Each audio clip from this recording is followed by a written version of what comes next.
Bine v-am găsit, bine v-am regăsit, dragilor din Zodia Scorpion, oriunde v-ați afla. Iată-ne din nou împreună la o nouă lectură aici pe canal, o lectură generală pentru primele zile ale lunii octombrie, mai precis perioada cuprinsă între 1 și 5 octombrie, așa că toți cei care aveți Soare, Lună, Venus, Ascendentul sau oricare alt aspect astral important pentru voi din harta voastră natală și care are legătură cu Zodia Scorpion, această lectură este de asemenea și pentru voi.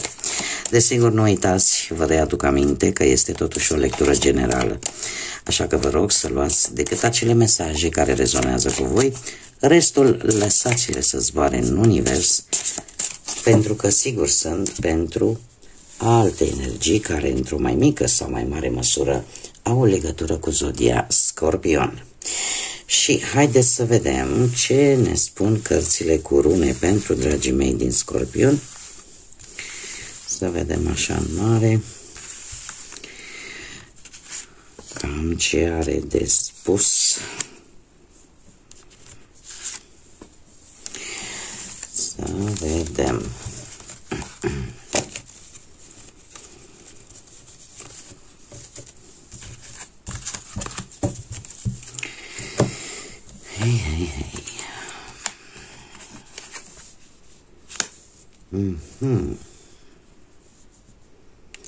Dragilor, voi în ultima vreme poate ați simțit că vă pierdeți timpul și energia vis-a-vis de o anumită situație, vis-a-vis de o anumită persoană, poate vis-a-vis de o anumită relație, dar se pare că sunteți în situația în care vreți să luați taurul de coarne, cum se spune, să vă luați frâile proprii voastre vieți sau să luați frâiele acelei situații unde voi considerați poate că ați pierdut timp și energie. Avem runa Raido. Runa Raido care îmi vorbește despre călătorie, despre mișcare.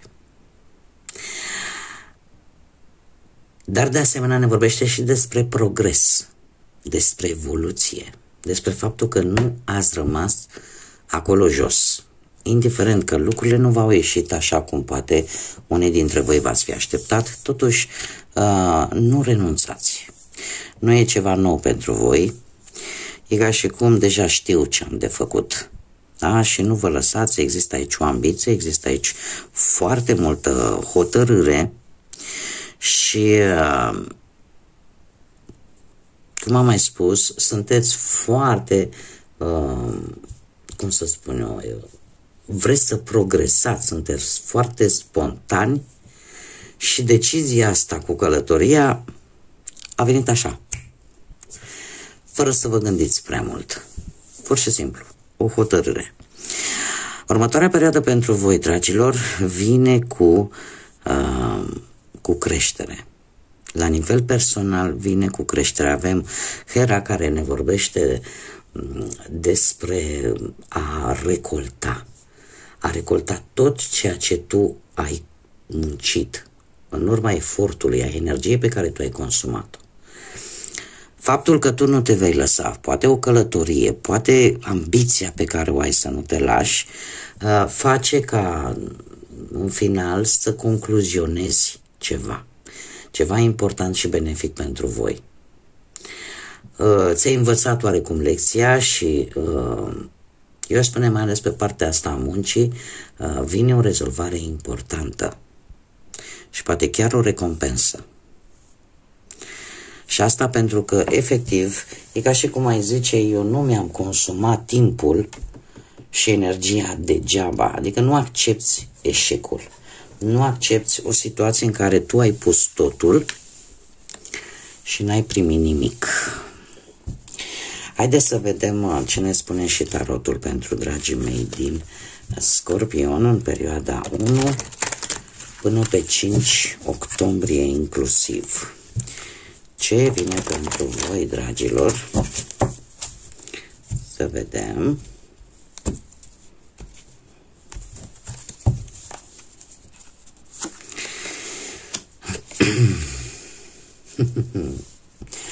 Ce v-am zis?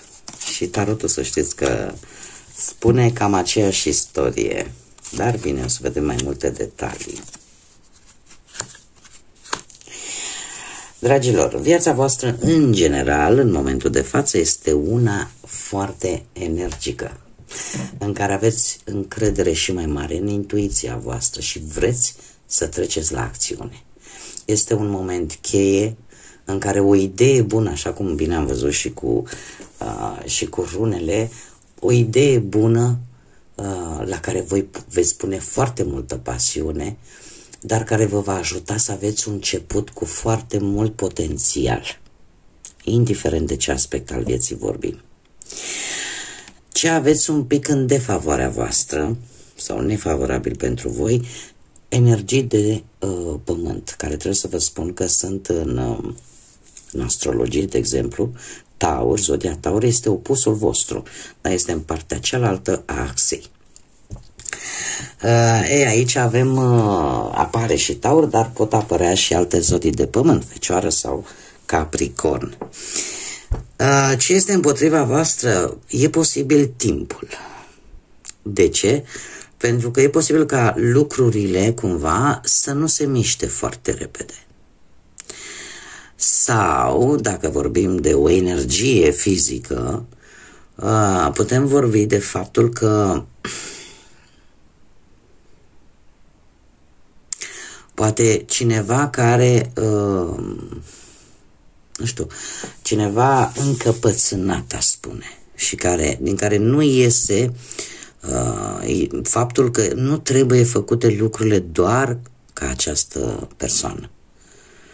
Da? Are această idee preconcepută că lucrurile trebuie făcut fix ca această energie și nu lasă, are un soi de ambiție prostească sau o încăpățânare care pentru voi joacă un pic contra voastră. Și aș mai spune că voi așteptați de la această persoană să-și țină o promisiune, să onoreze un compromis, nu știu dacă îl va și face. În schimb, ce este în favoarea voastră, și avem roata norocului sau roata destinului. Dragilor, lucrurile se vor schimba.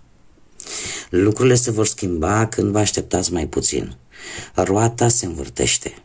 Câteodată suntem jos, câteodată suntem sus și la voi se pare că a ajuns cu statul în jos și e momentul să se miște lucrurile și la voi. Așa că eu tind să cred că ce este în favoarea voastră este exact ceea ce vă trebuie. Da? Universul, destinul vine exact cu ceea ce vă trebuie. Pe partea sentimentală, un 10 de monede.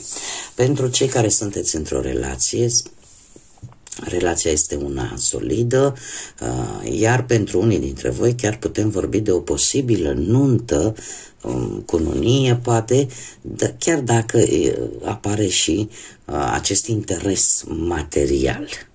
Da? Să iasă și bănuți. Până la urmă nu e nimic nou în univers. Dacă vorbim de cei care sunteți singuri, aveți marea șansă să cunoașteți poate pe cineva, chiar și în aceste 5 zile e posibil, dacă nu în perioada imediat următoare, să cunoașteți pe cineva care ori provine dintr-o familie mare, o familie care are avere, sau poate pur și simplu are o situație financiară care cam face cu ochiul. Are o stabilitate materială, dar tind să cred că este o stabilitate materială mai mult moștenită cumva. Nu e obligatoriu, dar eu îmi fac datoria să vă spun. Pe partea muncii, aici avem 2 variante.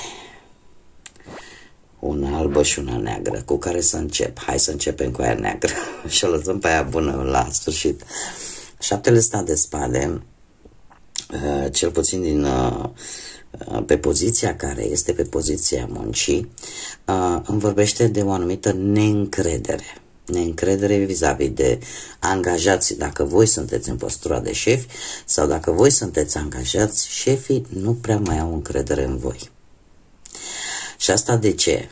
ori s-au făcut niște înșelăciuni pe acolo, pe la locul de muncă, ori niște persoane au dat cu ciocul și nu se mai poate avea încredere în respectivele persoane.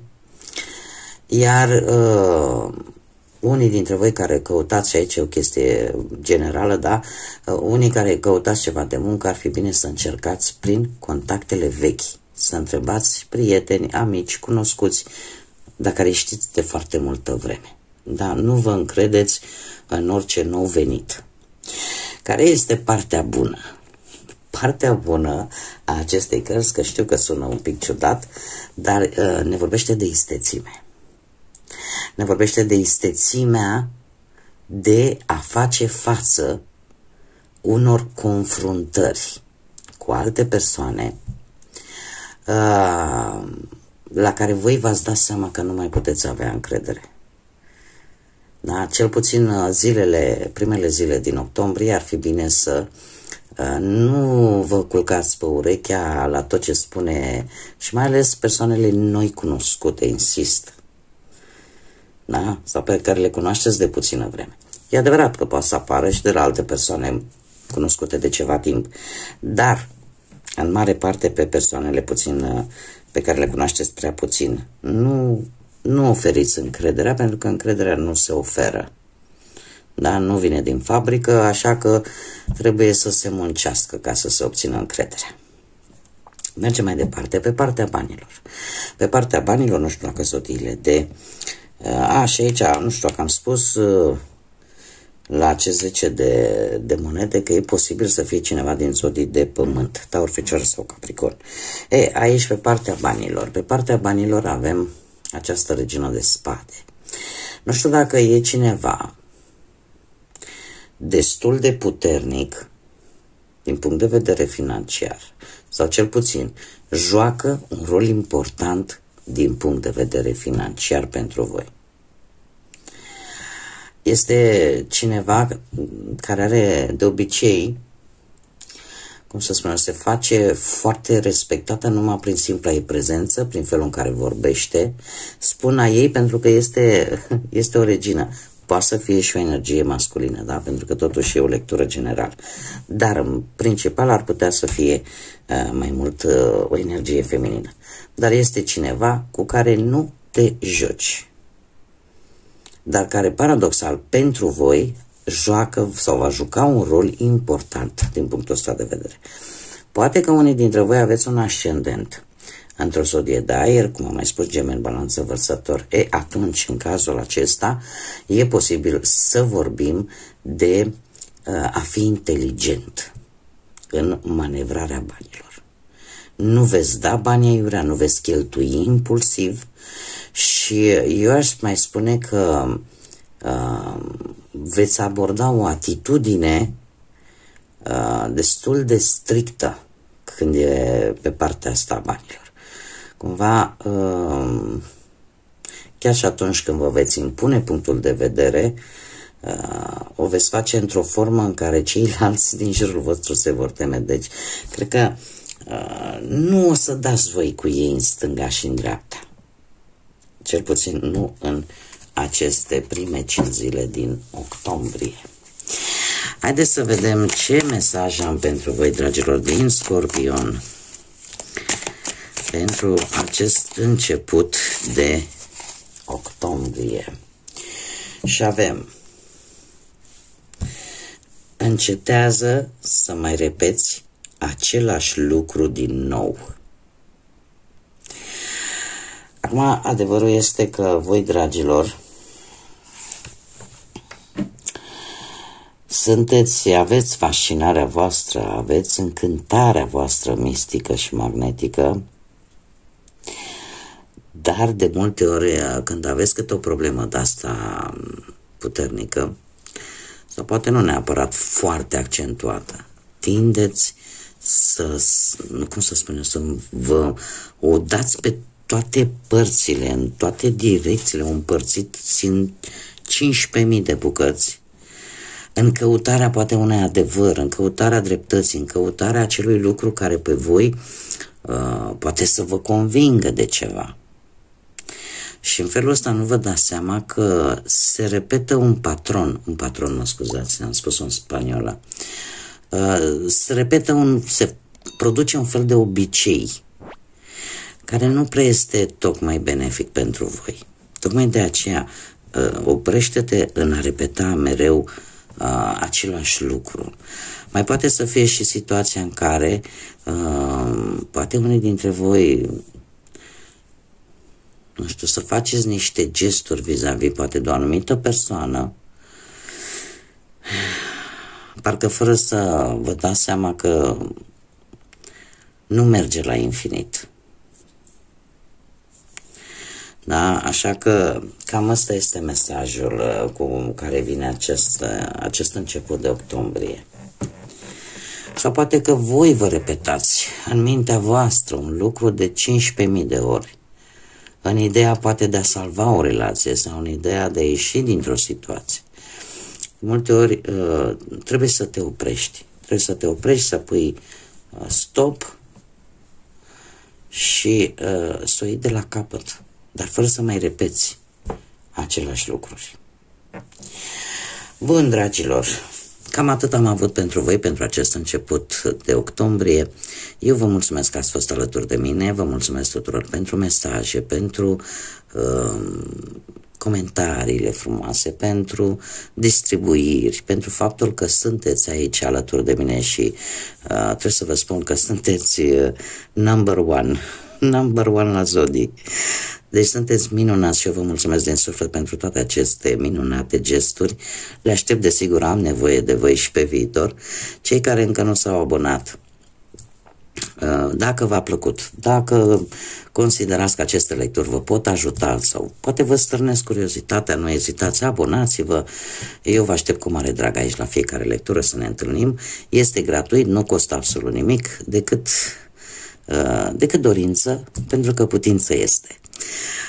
Până data viitoare, când ne vom reîntâlni la o nouă lectură, eu vă doresc un început de octombrie cât mai plin de realizări. Dar cred că pentru a avea realizări, eu zic că este nevoie, în primul și în primul rând, de un pic de liniște. De un pic de liniște sufletească și în felul ăsta să vă puteți reface și să vă încărcați bateriile. Pentru că eu știu că puteți să treceți peste orice. Așa că până data viitoare, când ne vom reîntâlni, numai bine vă doresc multă energie pozitivă și, desigur, să fiți iubiți, dragilor.